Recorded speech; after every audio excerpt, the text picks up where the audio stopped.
Hacking in online video games has been a problem for decades now. My first experience with it was in the mid to late 2000s playing a game called Combat Arms. And like most FPS, some were very blatant cheaters using aimbots and such, and others were a little bit more subtle using wall hacks and information-based cheats. And others just took it a step too far and started DDoSing it and doxing people.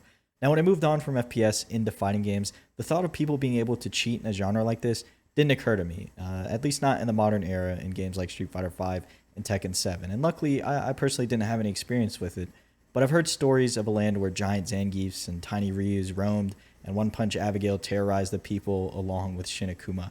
So I did some digging, which just consisted of me typing Street Fighter V hacks into the YouTube search bar and clicking the fourth result. A very thorough investigation. But here's what I found. So let's get started with Shin Akuma. And keep in mind, this guy is just cheating on the internet, right? This is from CFN. He's not like doing this offline or anything like that. He's going into rank matches and just stealing people's points.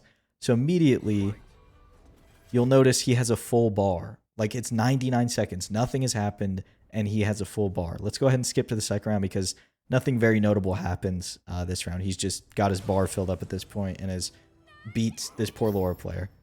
So round 2 starting, immediately demons. Now, in this game, you usually need to be in V-trigger, at least a demon. And, of course, it's going to use your whole bar. Didn't use any of his bar. He's not in V-trigger, and he can just keep demoning. He has infinite demon. And this poor Laura player is actually doing a decent job at avoiding it, but eventually she's going to have to get hit, right? That's pretty much the extent of the Akuma cheat. This next one is probably my favorite. Just take a look at it. So we've got the intro screen with Birdie, of course, and then you got Zeku here, and everything seems ordinary until it pans out. And Birdie is just a tiny little guy down there running at Mach speed, but he's got the same hitbox, hurtbox, everything like that. So when he swings his tiny little arm, it's like he's using the force to hit Zeku from super far away and from super low. And now we've got the complete opposite. We've got normal size Birdie, but giant Zangief because he's the size of a skyscraper, and that's his leg. And of course, Birdie can still hit him. What a throw animation.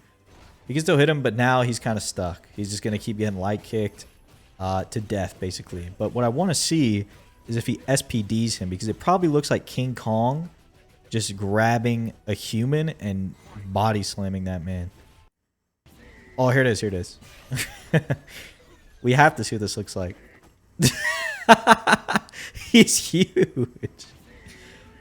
Dude, that is that's brutal. When he jumps, you can't even see him anymore. That one's pretty funny. I like that one. I like Big Zangief and Tiny Ree. Those are my two favorites. Oh boy. I don't think this one needs much of an introduction. I think it will speak for itself. We've got One Punch Abigail. His sweep has done 3/4 of her health in Gray Life. And the super is going to chip her out for the rest.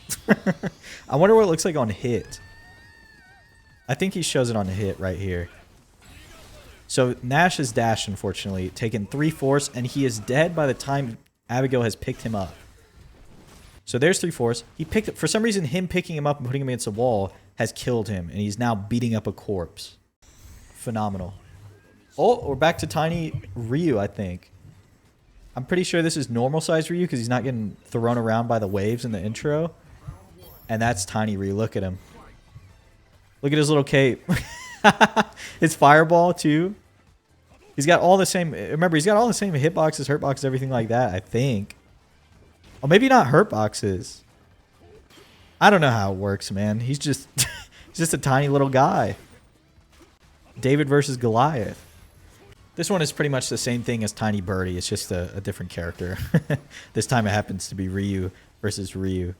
Oh, look, he threw his little ghost hurtbox. Oh, he parried him? Oh, he's dead. I think that's it. Oh, there is one more. What is this one? Ryu again? Or normal size Ryu. He's probably got some type of enhanced cheats or something. I actually didn't watch this part when I was doing my research. I thought Tiny Ryu was it. He's doing a bunch of DPs, messing with this poor fella. Are you doing more damage? Is that what this is? Oh, what the hell? Okay, I don't know what that is. These little, like, slow down, pan in things are in the game for certain interactions now, but this was not in the game back then, And this specific move is not in the game right now.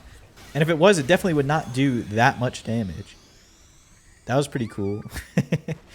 That was all just Street Fighter V. Let's take a look at some Tekken 7 hacks now. This first clip is Devil Kazumi. It's a boss character that is not supposed to be played online or anything like that, but this guy is cheating and spawned her into the game somehow as a playable character. And so we've got Knee trying to beat her. And if you don't know who Knee is, he's the best Tekken player of all time. So if anybody can beat the boss character online, it's got to be him. And I don't know why the clip is in like 160p, but it's all I could find, unfortunately. You can see here, she's got some similar moves to what she usually has. Like, I think that was while running 2. And she probably... that is not something that should ever be in Tekken, but... I think she has like 1-1-2, like the Mishima normal punish. And just some stuff that... it's a mix of like things that I think she usually has, and then things that her boss variant adds. Like, I don't even know. I've never seen that move. That might be something that she usually has, but I don't think so.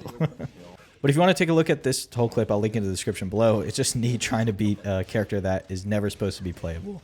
If you know anything about Tekken hacking, you know who OkSavingsBank is. This guy is running every hack possible at all times, and there's a kind of a saga between him and JDCR, because every time they run into each other, JDCR tries to beat him, but if he somehow gets him low enough to almost lose, the bot just auto disconnects. That's why he has a 303 streak here. He also just reads your inputs. So if you do down 2 or something like that, it'll auto block the low or it'll parry it. There's a clip that I couldn't find of JDCR actually testing that, where he's standing all the way across the stage doing down 2 on Dragunov, and OkSavingsBank on the other side of the screen is blocking or trying to parry nothing, right? Because he's all the way across the screen. It reacts to everything that you're doing. It's impossible to beat by anybody. And the thing about it is he is blatantly cheating, right? He's running every hack possible pretty much. Some people, and a problem that the Tekken community has had in the past, is that you don't have to run all the hacks all at once, right? You don't have to be blatant about it. You can be very subtle and run the auto parry or like the auto block low stuff. And people have been caught cheating in ranked and even in tournaments using these cheats to potentially win money. It's a big problem that I don't think Bandai Namco kind of knows how to tackle. You know, it's not really something that I guess they were thinking about when the game came out. But as far as cheats in modern fighting games, this is pretty much the extent of my knowledge. So if I missed anything that you want to see covered, or you have some hacks in games that I didn't even talk about today, please let me know in the comments below and maybe we'll make a part 2. Thank you so much for watching, and if you enjoyed, please consider subscribing.